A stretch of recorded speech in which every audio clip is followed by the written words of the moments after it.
everybody. Welcome to the first post-CitizenCon edition of Reverse the Verse Live, the only Star Citizen show where the rules are made up and the points don't matter.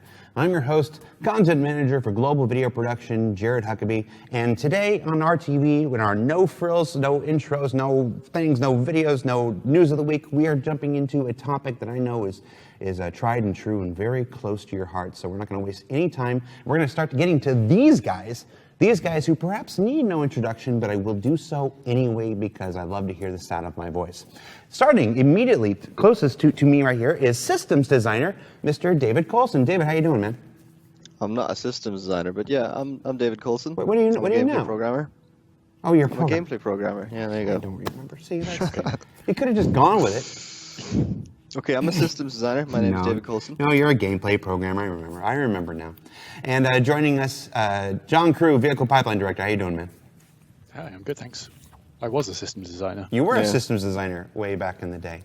Yeah. Yes, no, it's, let's just say I'm still not entirely recovered from CitizenCon, as will become apparent as this show goes on. Now, today's topic of discussion is the new flight experience, which we debuted at CitizenCon, for lack of a better term. That was playable down in our AT&T gameplay lounge below the Dell Hall, and of course you guys had a panel in the main stage where you guys talked about it for about an hour. We didn't get to do any kind of live Q&A at the event, so we thought, hey, we'll bring you onto RTV and we'll put a thread up and we'll see if people have questions. And sure enough, I can easily say that in the entire year that we've been doing this new format, RTV, this was the most participated in question thread of the entire year. So yes, I think we guessed right that people would have questions about this, and want you to answer them. So we're just going to jump right in. We did take questions from that thread. We are also taking questions live from our Twitch chats and Spectrum chats, which are available now at robertspaceindustries.com and, of course, twitch.tv/StarCitizen. So you can please preface your question with the word question in capital letters surrounded by brackets. That's going to help Tyler Witkin, our lead community manager, who's here in the studio. I can actually see him for the first. Usually he's in Austin, but I can see him now. He's right over there. He's going to pull your questions for me and send them directly to me. So let's get started with the single most upvoted question in that thread. And we had that thread up for almost 2 weeks. Right off the bat, let's get to the biggest one they had. Please describe in visual language what you intend two fighters, they say Hornets, but I don't think we have to do Hornets specifically, what you intend two fighters dogfighting to look like in terms of positioning, maneuvering, etc., etc., etc. This is where we have to paint a picture with words. Just paint our pictures, and we'll use our words. I was told not to use paper airplanes. And use hashtag ChrisSplain. just. Sorry. So, this is a really big question. I think it means a lot to a lot of people because it's going to sort of describe how we go ahead and talk about the new flight system and what the sort of expectations are out of it. So, I think the three different models that we... Yeah, it's something to sort of... We'll probably talk about this lots over the hour, that there isn't just one thing and every ship or vehicle is going to do that one thing. There are sort of three different models or explanations, I guess. We'll call them three different combat styles, yeah. I think. And depending on the ship, depends on what they do. Some are designed for certain ones, others are designed for multiples, or some are just restricted to one. It is worth pointing out that this is kind of a design challenge that is extremely difficult to try and balance this, because it's obvious that, say, a 6 degrees of freedom like alien ship fighting against a ship that can't fly sideways is obviously going to have a huge advantage, right? And this is the sort of thing that we have to balance. Yeah, and it's a lot of that balance goes beyond the flight model. It goes into what people call the gunnery and that sort of stuff. So the flight model is one layer of it, and there are multiple layers on top of that or underneath it. I think we can give a bit more detail in this, because there's more than just like it varies between ship. It actually varies between environment as well, because I think the expectation is that the new atmospheric flight model is going to give us a lot more like aerial combat that you would get in like World War II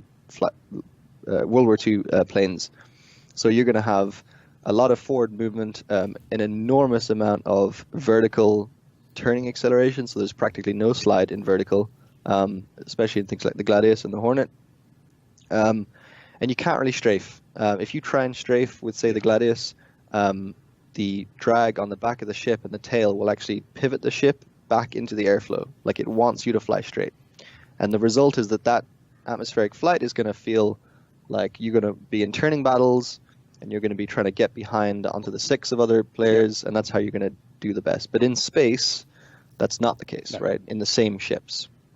And I think for a lot of the human-type ships, we're going with the more main-centric flight model. So less 6 degrees of freedom and more lower maneuvering thrusters. Yeah, and a lot of our ships are visually built that way as well. We don't want to go, here's a ship with a huge main rear engine, it's going to be a great strafe fighter now. It's built into that character. So yeah, that's definitely the case. A lot of them are main centric, but then you do have those alien ships like the Scout. Yep. That is it's supposed to be the strafe master. It can strafe in any direction. That's its selling big point. selling point and its big plus point. The downside of that is, because obviously that against something that is main centric, that has a huge advantage. It's relatively weakly gunned, has no missiles. Yes, you can outmaneuver them by doing all this visual movement that I'm doing here, but you have to use that to your advantage to land multiple successive hits onto stuff that cannot do that. Yep. I think another concern that I've seen a lot in the community is that going with the heavily main-centric model is going to end up in just jousting fights, right? And that's definitely something that we don't want that to be like the major thing. We don't want this to be boring. Yeah. We want it to be believable and realistic, but not boring. So we can do things like we're not going to reduce the angular velocity such that it's more like the World War II. But if you try and joust too much, this is sort of the more difficult thing that we're still kind of working on, is how to make this not so effective.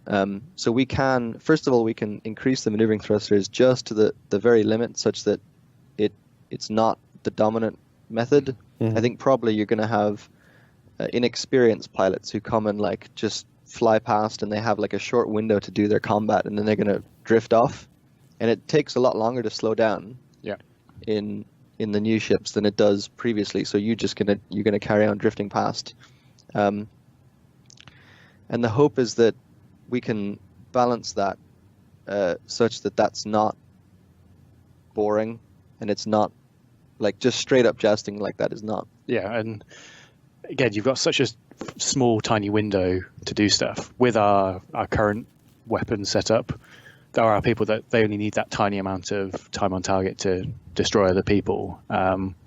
Which is something, obviously, we want time to disable to be a thing and time to kill to be significantly longer than that. Yeah, that's a really good point. That if you're just jousting, you're just going to be, and then half a minute later you come back and it's going to take absolutely forever to do anything effectively. So yeah, there's always going to be people that joust. There's always going to be people that circle strafe. There's always people that are going to turret. Is that the most effective way to fly in the game? Probably not.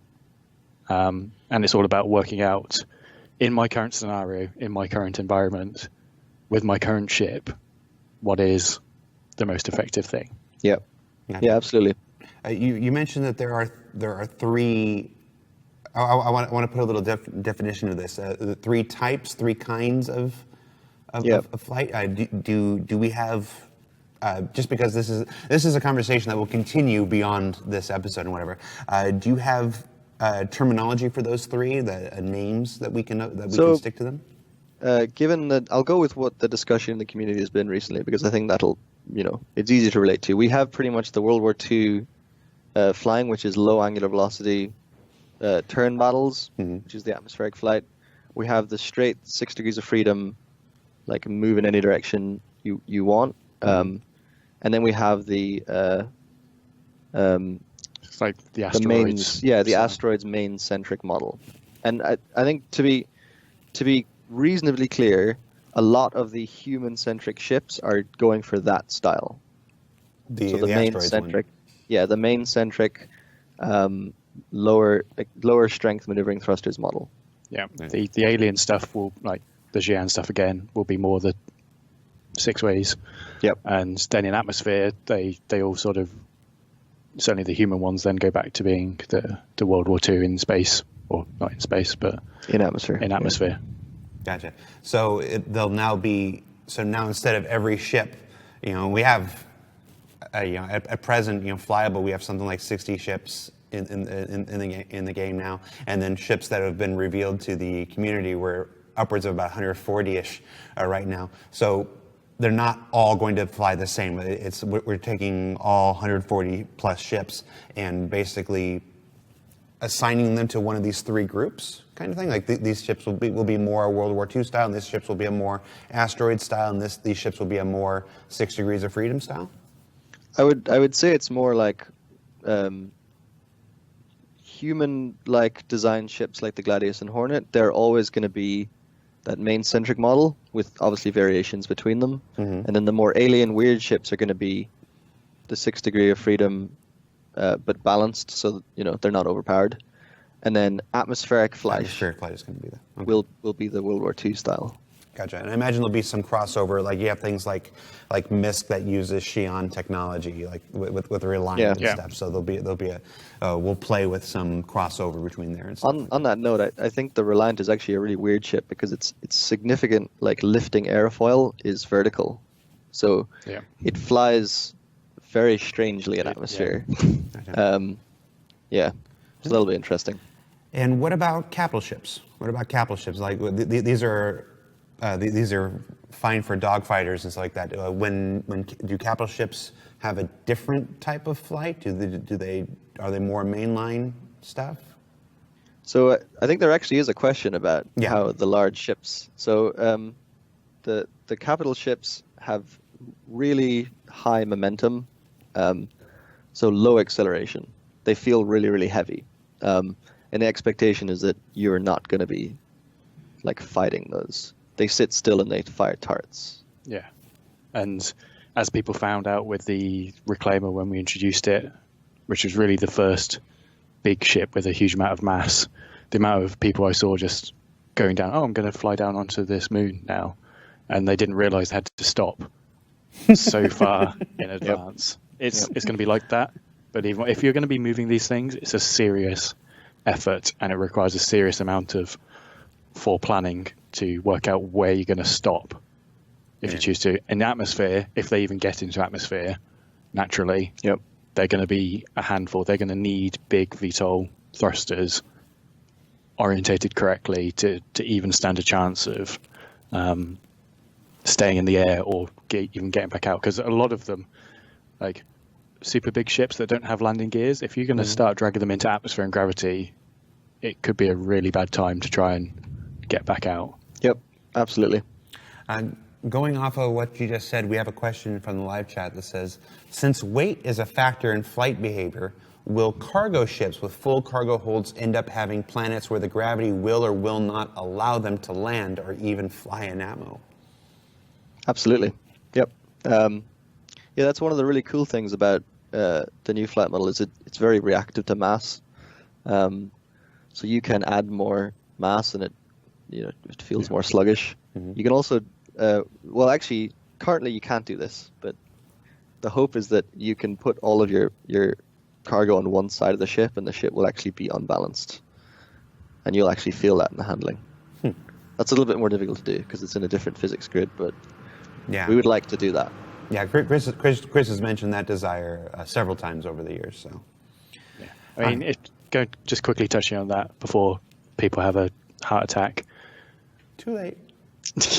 If you fill your ship so much with hugely heavy cargo, we almost certainly will have warned you before you do that. Before you spend all of your money filling your ship up with lead to the point you can't take off, and then no one's going to buy it back. Right. That will be a choice you have made and ignored all the warnings put in. If you happen to land and your buddies then fill your ship up with stuff for you, that's beyond our control. If they fill your ship with vehicles and tanks and it can't take off, you made that mistake. The learning process there will be half the fun.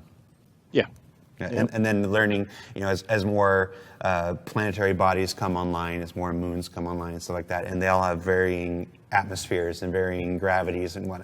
And well, this loadout on this ship flew great on Crusader, but you take it to some other moon and you can barely move and stuff. That's actually one of the great things about the current stuff. Like the moons, they all have very slightly different atmosphere and gravity, so it does impact. Like Daymar is it's almost like Earth atmosphere, I think. So it's very quite thick for a moon, yeah. Akin to flying on Earth. It's a bit weaker than Earth. But Selene, which has very little gravity, is sort of this. So you have that atmospheric state and you have the space state, but then it does blend. Yep. In between the two.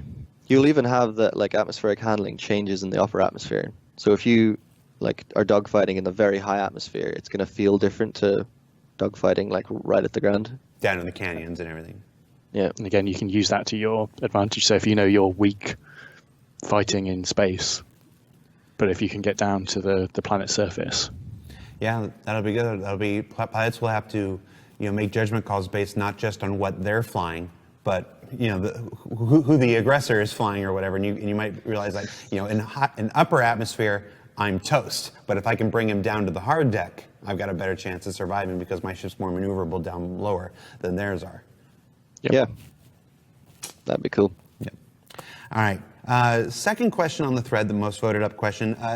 I think it's a little outside your purview, but it was asked, so we're going to ask it and see what we get. What tools are planned to help pilots see below the ship to help land without having to resort to external views? So, yeah. It's not really a flight. That is a bit outside the flight.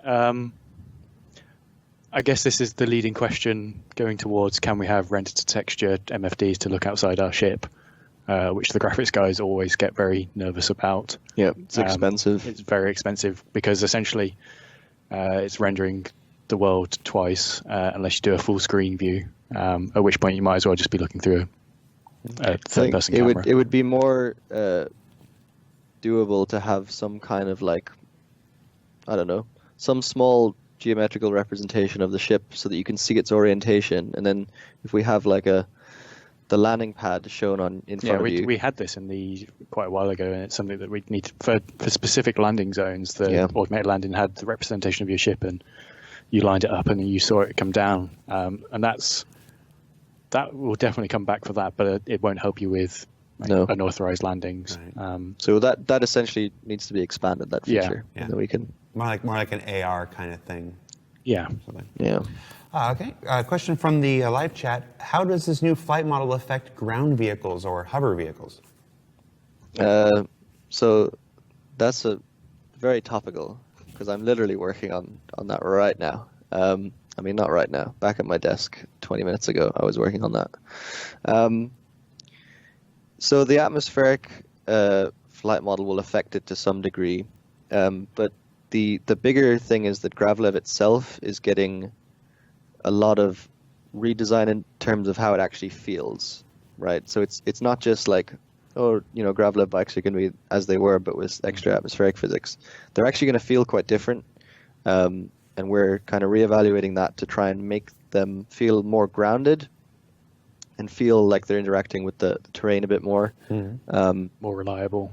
Yeah. I think everyone's probably experienced unintended takeoff at some point. Absolutely. The current Gravlev. We also just want to hone in that feeling. It needs to feel like, I think we made the analogy this week that it needs to feel like almost like a jet ski. Like you're sort of floating around and you can drift and get the back out and roll a bit left and right and stuff. And the hope is that will make it feel more, I guess, definitely more grounded. Maybe I mean more visceral and. We had a lot of goals for it, and some of them we hit, and others were not quite there. And there was lots of factors in that beyond IFCS that contributed to it. But we're still working on that though. So I sunk a jet ski once trying to take it from Long Beach to Catalina Island. Wow, sunk it. Impressive. Yeah. Tough. Didn't float. Sorry, that's where my brain went. Let's see, what else we got here? We'll come back to Gravlev in a month or two. Wheels. Will craft with wheels like the M50 or others be able to utilize them for like things like rolling takeoffs or landing or even taxiing on planet surfaces? Eventually, yes. This is not a thing that's going to be in 3.4 though. Not in the initial release of it. I No. would imagine either. It's like, Yeah, we would like them to do that. Like in terms of the atmospheric flight, you actually can do that now. If you say turn off a lot of your mavs, but just have enough that you can rotate the ship, you can actually like fly, or just fly straight on the ground and then get enough lift to lift off. That is already the case in the new flight model. But the problem is we don't have any runways, and things like Daymar have pretty rough terrains. trying to get the environment guys to clean a lovely straight patch out of their beautifully crafted environments is. So we've talked about this before because we don't want to be in a situation where there's some ships that are so useless that they have to have a runway, in which case we need to go and like add runways to all the landing outposts in the world, which is just unfeasible. So yes, you should be able to do that, but a lot of the ships also, especially the smaller ships, have the ability to do VTOL, just because it's so impractical to have runways everywhere. And sort of, whilst you were talking about that, reminded me of this video we didn't show at CitizenCon that a lot of people came up to me afterwards asking about, was like sort of landing and takeoff. And we had a video that we showed internally of you using the thrust magnitude. Yeah, so that's really cool. Just having it hovering off the deck like 20 meters and then just scrolling it down to the point where the thrusters no longer had the capacity to keep it up in the air, so it gently settled down, and then scrolling it back up to move it really nicely up and down, rather than just the current sort of coming down, slap into the ground. I just want to know if I can use an M50 for a ground race. An M50 for a ground race? It's got wheels. Sure. It's got wheels and a really big engine on the back. You're gonna have to resist it taking off though. It's gonna want to fly. Can I just lock the flaps in place? No lift. That's gonna be tricky. Somebody will try it. Somebody will try it for me because I'm a terrible pilot. All right. To the other spectrum from the live chat there, have you considered having some ships require a rocket-style takeoff in heavy gravity? You know, literally just like point straight up and take off if they're too overladen or gravity of the planet requires it. Yeah, is that you just can VTOL? sort of do that now already. Like with it's a less well. In some ways, it's a more optimal VTOL. The problem is, a lot of the ships are not really designed to sit on their tail. Yeah, again, using the Reclaimer as the example at the moment in game, when you're in VTOL mode, you keep up, and then you see this weird dance where they try to get high enough to go out of landed mode to put the engines back, whilst aiming as high up as possible and kicking it into normal flight just before they hit the ground. I think I would much rather if you do a run up and get lift off of your wings and then pull up and carry on like that. Just sitting on your tail and taking off, the ships are just not really designed to do that. They're going to struggle. Or taking a gray cat and wedging it underneath to basically so that you can take off. I'm sure people will do that. Yeah. I've seen people do that. All right. Will open doors, holes in the hull, and hull damage affect flight with the new model? Not really, but there's a caveat to that, right? For a start, in the interest of this game actually functioning and having a reasonable frame rate, we don't actually simulate all the intricate details of the aerodynamical shape. So when you're in atmosphere and you make a hole in the ship, it's not really going to change much, simply because we just don't simulate to that degree. It's just mostly not necessary. However, if you lose chunks of your ship and the mass changes, that will affect the handling. Gotcha. So shoot it more. Yeah. As a follow-up to that from the live chat, how are you calculating drag? Is that based on the ship's actual silhouette, or are you tuning that variable per ship yourselves? So pretty much we voxelize the shape of the ship to these big, they're about half meter. Voxels. Half meter wide voxel squares. And so we voxelize the shape of the ship, and then we take the area of those voxels in each direction. So it's kind of like a very simplified silhouette. It's not completely accurate, but it's fast, and we need good frame rates. So. Yeah, that is the constant struggle. In all of Star Citizen development, is you take it to the point of realism, and then you have to bring it back to fun. You have to bring it back to performance. So it's a constant give and take. I think the OCS guys would be upset if you undid all their work on performance. Yep, absolutely. Just by simulating holes in the hull. Yeah. From the thread, will a true velocity indicator be added, one that shows true speed and not just longitudinal? Yeah, absolutely. That was one of the feedback things that we got from a lot of people at CitizenCon. So yeah, absolutely. So how do we know how that's going to manifest itself? Is it just going to be another tick on the UI, or?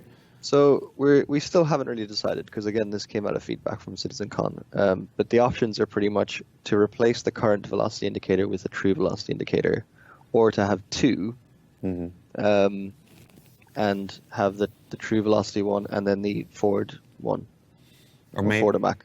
Gotcha. Maybe that's something that can be customized through the component system. You'd be able to choose. Probably be more a front end option. Yeah. Than the componentizing it. It's sort of there's arguments for both options, and in scenarios like that, it's usually easier to put it in the options menu and let people pick what they prefer. Yep, for sure. I can't see the chat right now, but I'm sure that people are praising whatever deity they want at the moment. Vote 1 for the first option, vote 2 for the second. Right. With little to no restriction on speeds up to the cruise velocity cap, what game mechanics will be implemented to force players to slow down and for dogfighting to occur? Well, in our panel we talked about if you get up to those velocities, you can really not turn. Yeah, you're very handicapped at that speed. Even in Decoupled, you really you just drift for miles and miles, because the ships don't have nearly the acceleration they once did. So you just drift, and it's useless. So the option is there to escape, and if people want to escape fights and maybe someone can chase them, the hope with this was also that you could chase them. Like one of the topics that came out of removing AB2 was, if we get rid of that acceleration limit and we let you accelerate in all directions uniformly, you can actually chase people, and we would like that to be a thing. But for slower dogfighting, you're just so useless if you're not at a slower speed. Yeah, so you need to slow down. Cruise combat, or combat at cruise speeds, is almost like its own separate style of combat to regular dogfighting. If you want to have that dogfighting experience, you can't really do it at cruise speeds. If you do it at cruise speeds, you're probably in this weird scenario where you're two ships chasing each other, decoupled. Yep. Right. Essentially turreting, but moving at high velocity in one direction, shooting each other until one of them decides to uncouple. Yeah. And go, or more accurately, just slide off into the distance. Gotcha. Do we still have all of the same flight modes? Pre, SCM, cruise? I think we lost pre, didn't we? Yeah, we lost pre, and we've kind of lost cruise as well. Yeah, it's just one. It's just the SCM limiter. Right? Yeah. Pre has been replaced by the acceleration limiter. The idea being that you can slow yourself down, not in velocity, but if you slow yourself down in acceleration, you have more control over the ship, and that should remove the need for pre. Or that was the hope. Yeah. Well, I appreciate that. The first, I don't want to say how many times I flew. I'd never noticed that I was stuck in pre. And it was flying embarrassing. No, it was embarrassing. It was like 2 years ago when we did those Team Anvil versus Team Aegis, which I should say still won. It was my team versus Tyler's team, and since he's sitting right there, it's a good time to bring up that my team did win, despite me being stuck in pre the entire combat period. It didn't make it. He threw something at me. Let's see. With the new IFCS, do you also review ship masses? Folks are pointing out in chat that that Valkyrie is listed at 75,000 K, where the Warden is listed at 238K. Yeah, there's there's lots of weird things going on with mass in Star Citizen's history. There's some quirks with the old system. Didn't particularly like extremely high masses. Yeah. Which led to this A lot scenario. of mass holes. Yeah. a lot of those. Thank you for not cutting back to my camera, JJ. Don't. We couldn't really put their true mass, and their true mass was still like a design-derived value that we had to go calculate by hand. But because we were limited to a certain scale, we had like the mass on paper that it should be versus the mass we could put in-game to make it function. Yep. And then if someone was updating the stats page, they go, well, I don't trust the thing that's written on this page here. I'm going to go check the value that's in the XML in-game. Oh, this is different. I'll put that one on because that's what's in game, so that must be right. Yep. But no, for this new IFCS, I think pretty much every ship's mass has been put to near enough the correct one. The Valkyrie mass there sounds like it's the too light version. The Vanguard one is the closer to the light. When we did that pass, a lot of the ships got heavier, and everyone was, "Whoa, what's happening here?" That is towards the heavier end of stuff. And for stats hawks, I can tell you that we're working with our Turbulent and our platform team right now to attempt to basically pull those stats directly from Data Forge instead of asking lovely people like John Crewe to go in and continuously audit them over and over and over and over again in addition to all of his other duties. So yeah, it's just because everyone loves to moan about the stats page. Everyone keeps saying, "Oh, why don't they just do that anyway?" And it's because we have items on the stats page that don't exist in game yet, like jump drives and I'm trying to think. The computers have gone missing for a while, so we've always been in this position where you couldn't just do it from the in-game stats. So there always had to be that manual bit. So till we have all those items in the ships and we can do that, there's always been a manual process. And as we all know, where there's a manual process, there's room for human error. Yeah. So I don't want to say soon or anything like that, but I say that we're approaching a period where we can actually start actively working on that link. All right. Can we expect to see a separated VTOL without landing gear mode with the new flight experience? Basically, yeah, people want to hover around without having to lower their landing gear all the time, or being forced to lower their landing gear. Absolutely. The reason why this actually came up, I thought was really interesting, is some of the really big ships that have low accelerations, like I'm thinking of the Javelin, but that's not in game. The Idris is actually also an example of this. It's so heavy and its accelerations are so low that it cannot hold itself up if it's not in VTOL mode, literally at all. It will fall. So the need became apparent to what if we actually have VTOL on a different control so that you can go into VTOL mode when you're entering atmosphere, not necessarily landing mode, and then the Idris can hover. And without it, you can't. And so that's going to go across all the ships that have VTOL modes. Cutlass, there's loads of them actually.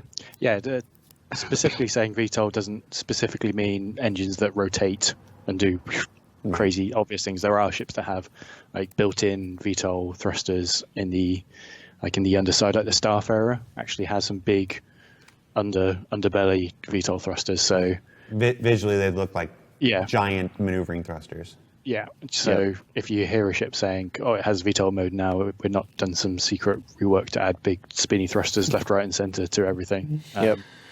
I was just remembering the days when the Constellation, well, not Constellation, when the Cutlass thrusters in the back were constantly doing this. Yeah. Not ideal. Yeah. Not ideal. There's another thing that I think is useful to bring up here is the Constellation fans. Literally, that's the next one. It's the Constellation fans. Go ahead. And the Aurora fans. Do it. Do it. And the Aurora fans, yeah. So we're going to make those work as well. And they're kind of a unique case. They're a special kind of thruster because they depend on atmospheric density. So we're making a new type of thruster, which you've never had before, which is a thruster based on the atmosphere, which are those fans. And so they will thrust in atmosphere when there is enough air. And as you go higher and higher in the atmosphere, they will actually become weaker and weaker and weaker, which is really cool. So those will work in the Aurora and the Constellation. And the Starliner, I think, has. Yeah. That's not in game, though, is it? No. Yeah. Yeah, the Starliner has those big fans in the wings.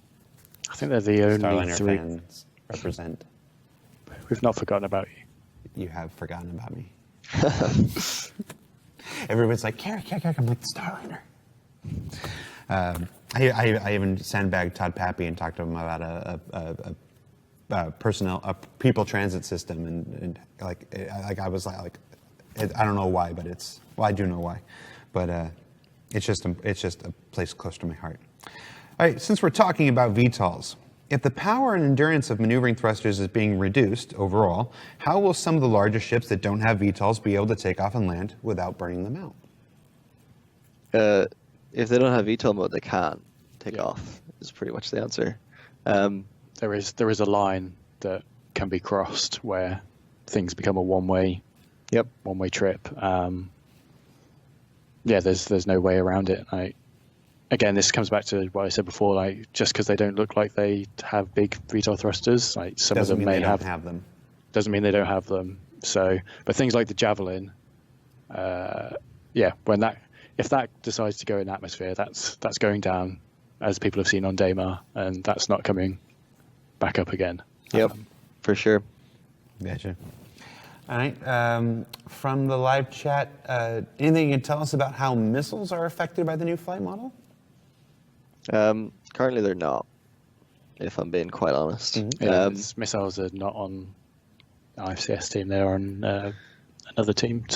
They are getting some attention at the moment.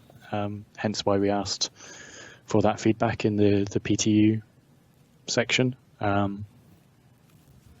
think long term, after we release this new IFCS, I think it would be nice to include missiles in the atmospheric system, and to try and get them a bit more in line with the rest of flight, so that we have a very unified set of flight physics. Mm-hmm. But that's not going to happen for the next release, anyways, for sure. Okay. From the thread, will an experienced player in a more maneuverable ship like the M50 be able to gain an angular advantage? I think that means like getting above, below, or behind on another larger fighter like a Super Hornet or Vanguard? It's a very specific question, but it was voted on. I know. It had a lot of votes, so That situation it more. was a very specific situation that got a lot of votes, so I'm asking it. I think yes. And I say think because I haven't playtested that situation. The specific situation. Yeah. Yeah. But On paper, yes. yeah. Okay. Here's one for you guys. You're good. Okay, I can already feel John Crewe twitching. Fixed mouse controls are considered to be in a rough spot, in contrast to gimbals, which allow for much smoother control. Are there any plans to change basic controls for a mouse? So I guess that is somewhat related to IFCS. And It's related to the overall flight experience. yeah, because like we talked about, combat is not just flying, it's about shooting. There are changes we want to do to that combat and gunnery and interacting with Aiming. and how you aim and how gimbals work. Yep. I don't want to commit to anything here and now, but we will be doing some form of update. Yeah, that is a currently ongoing discussion. That's an active discussion we're having with Chris at the moment about potentially some very big changes to how aiming and interacting with the game work. Yep. Yeah. What I'm going to recommend to viewers of RTV is that we're going to try to get Chris on the show one more time before the end of the year. We've been trying for a quarterly cadence. We'll see if we can put that question to Chris when we get him on there. And if not, we'll try it in Calling All Devs. Did you have something you wanted to add, or? No, I mean, when we've got something, the reason I'm hesitant to talk about it is because we haven't physically done any changes yet towards it. We've hardly even decided what exactly we're going to do. There's some options on the table, some very big changes from what's been done in the game since day one, and really until we've got them in and played with them, I don't want to get people's hopes up one way or the other. Yeah, it's one thing when we're always talking about stuff on this show and calling all devs or ATV that are also always subject to change. But when we do decide to talk about something, and this is a good time to talk about this, we talk about it when we're pretty confident on what our current intention is. You know, as we talk about something, it's like, even though it may change after testing, after feedback from you guys, and you tells us it should be something different, we talk about things when we have a confident idea of what our intention is. With something like this, with the mouse control and stuff, we are still determining what our intention is. And we're still examining different possibilities and deciding internally what that intention will be, and then we have to start developing it and stuff. So when it's in that kind of situation, we usually play the cards a little closer to our vest, just because it's not fair to our viewers to get half of their hopes up for something that turns out to not even be something we're going to attempt. So Yep. Yeah. And when we've got something, we can do this again, or we can do calling all devs, or maybe Chris will answer it if you can manage to get him on. Yeah. So let's put a pin in that one, just so people don't start going crazy. They're like, oh, they're going to change everything. It's like, no, we're discussing what level of change, if any, will be attempted. All right, what else we got? In coupled and decoupled modes, can we expect rotation rate to be the same in both of those? Yes. Okay. Was it not previously?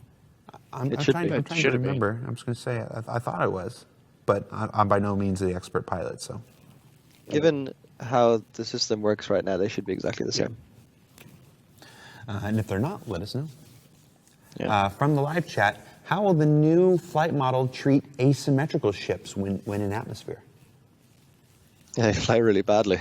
That's pretty much it. It's the price you pay for having these odd, quirky ships that they do odd things. Yeah, they fly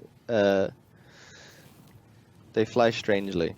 I think one of the best examples is the I can't remember the name of the Van Duel ship that has one wing. Scythe. The Scythe. Yeah.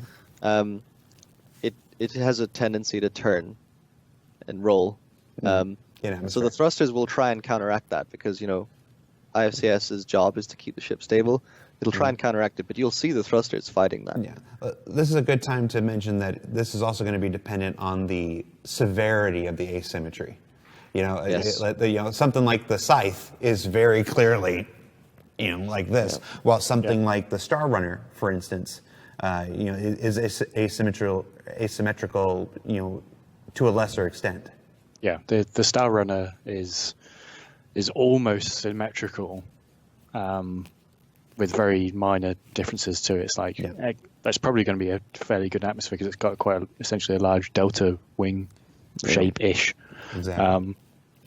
So you get away with even the Scythe taking away the aerodynamics of it. The center of mass isn't hugely off center. It is off center and forwards a bit, but it's not like it's out at the very tips of the wing, which if we had a ship like that, which I don't think we do, would be almost unflyable in atmosphere. Yeah, no, I remember in a lot of the early meetings with Paul Jones and oh my gosh, why am I blanking on her name? Sarah, geez, and Sarah McCullough. We were talking about the severity of the asymmetry and you want enough to give it a unique silhouette. It's something that's easily identifiable as a Star Runner, but at the same time, we didn't want to cripple it in certain situations. So before people start running out in asymmetrical ships are globally going to suck in atmosphere, remember that it will be like most things, it's a measure of degrees. As I said, IFCS will try and counter it, and in some cases it'll be minor enough that IFCS will cope with it, and you'll only feel it very minorly. Mm-hmm.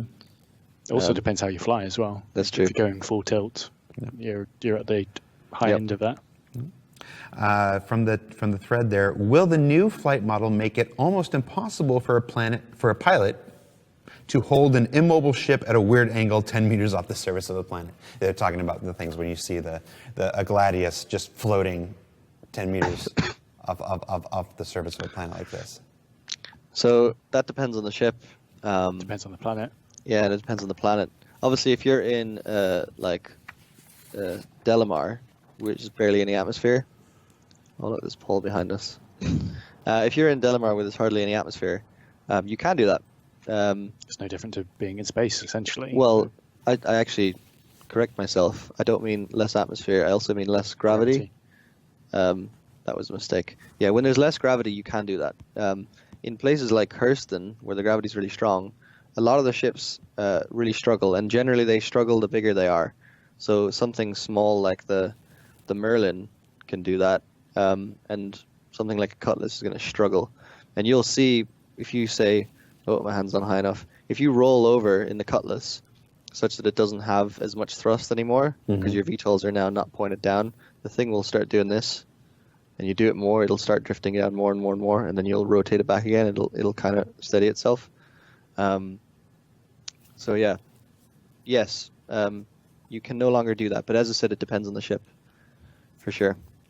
The Gladius actually can hover like this because the mains are really strong. They're so powerful. Like if you get it into that balancing point, it can stay there. Yeah, I mean, the main thrusters are just firing at full tilt. Yeah, as long as the main thruster is below you. But if you're, but as long as you're like this. But if you're like this, I've seen ships hovering with their nose, 10 meters off the ground. So that will drift down, for sure. And you should see, like, when you got your Gladiators hovering like this, you should see all the thrusters firing to like keep it steady, which is cool. Yep. Any plans for an autopilot?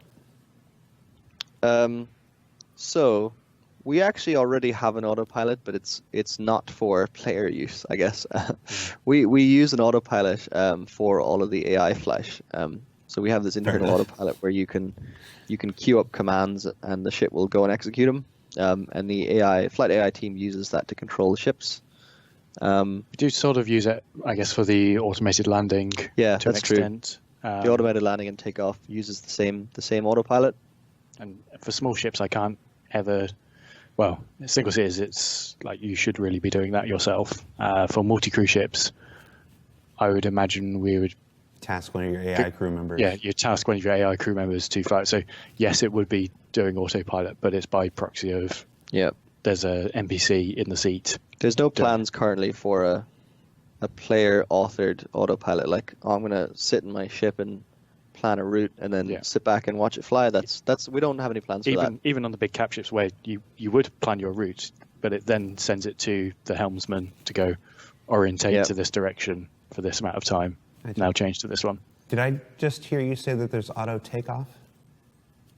Auto landing. I was going to say, there's no auto. Is there an auto takeoff? There isn't an auto takeoff. I don't think there is for players. Nope. We do have a takeoff system, but I think the AI ships are using it. Yeah. Okay.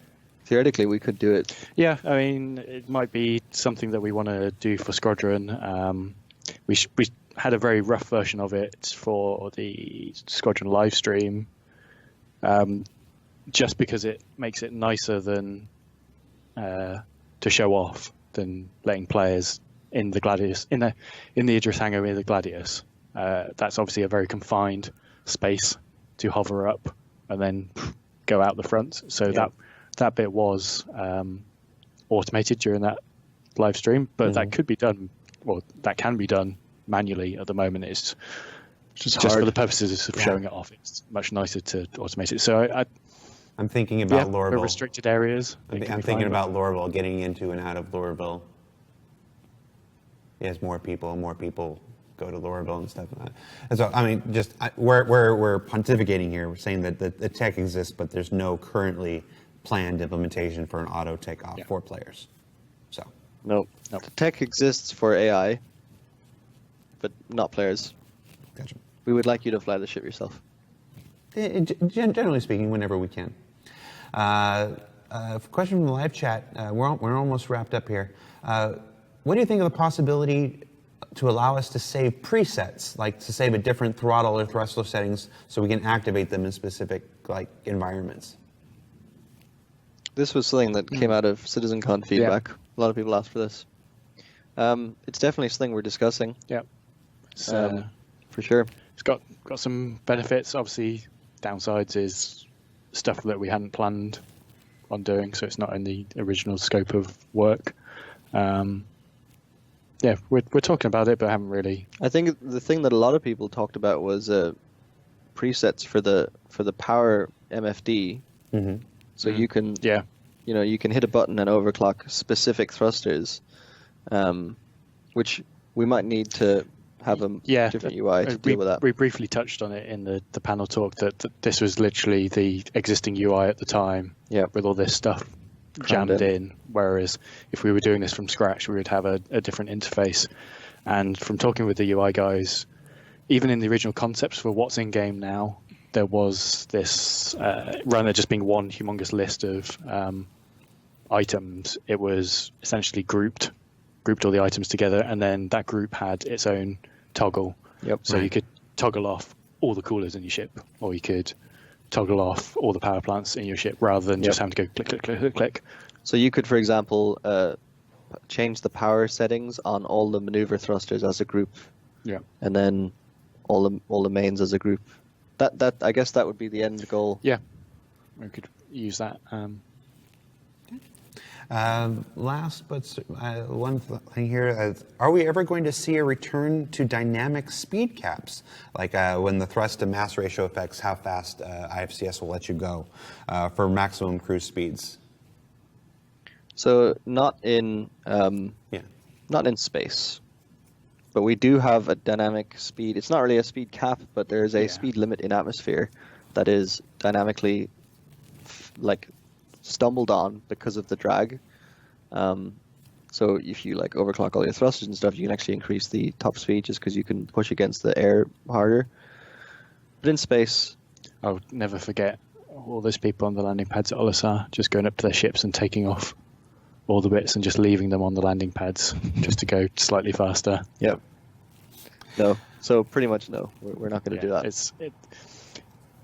If we were to do it in the future, not that there's any current plans to, there would be some restriction on it still. I don't think we'd ever consider just an infinite expanse of it. There would be, if you took off one thing, it made it X% faster. If you took off everything, it would only be a little bit more rather than dynamically scaling.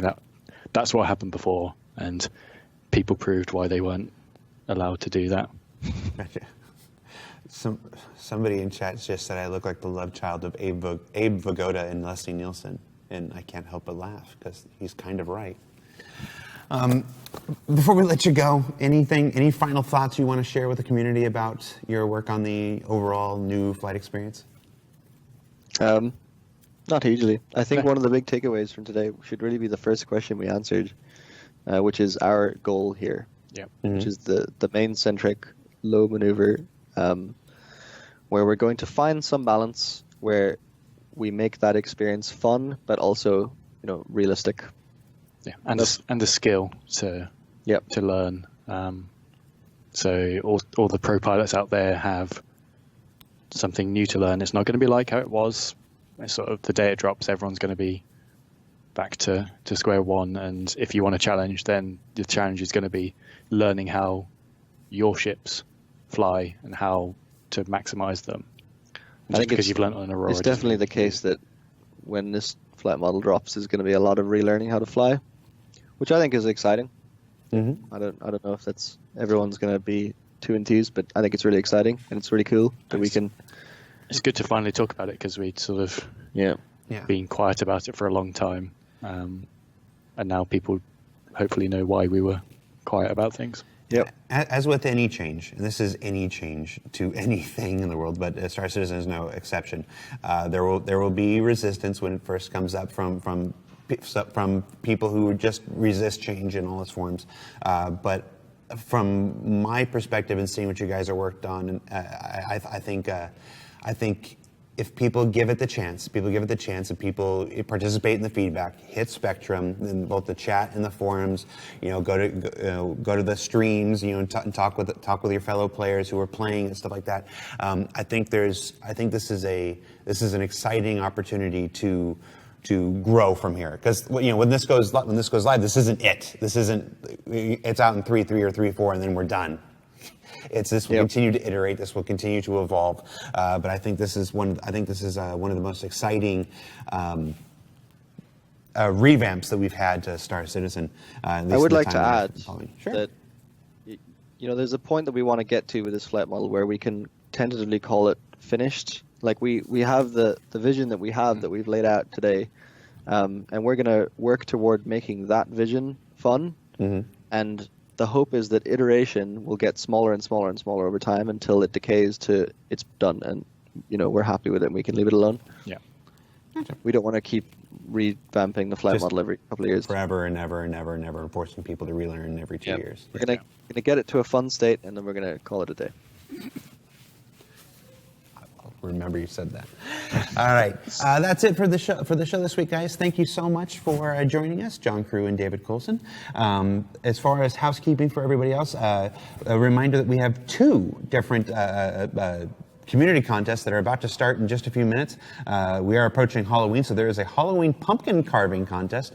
We do that just about every year. I think we've done that, some variation of that every year. I know that Ken Shadow usually brings his A game when we come to that, so I'll be looking forward to that one specifically. And then, of course, we have a new FOIP contest, a new face over IP contest, allowing people to send us screenshots of. Well, you can find all the details out on Spectrum, so look there. Lots of fun stuff to win this time. Honestly, you guys have been killing it this year with the amount of interactive stuff for the community. So that's our community management team. So he's right here, so I have to tell him this. He's been doing it because he's been doing a great job. I'm not involved in any of that stuff, and they're doing way better with it. So, all right, guys, that's it for this week. I'm Jared. That's David. That's John. We'll see you next week. Can I tell you what we're doing next week? Next week we have Sean Tracy and Josh Herman, who are going to be on to discuss the follow-ups of their Citizen Gone panel, the Bringing Characters to Life. So you're not going to want to miss that. Lots of cool stuff there.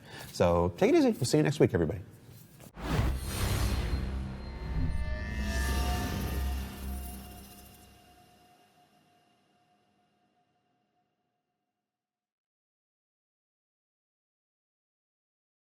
Thanks for watching. For the latest and greatest in Star Citizen and Squadron 42, you can subscribe to our channel, or you can check out some of the other shows, and you can also head to our website at www.robertsspaceindustries.com. Thank you very much for watching.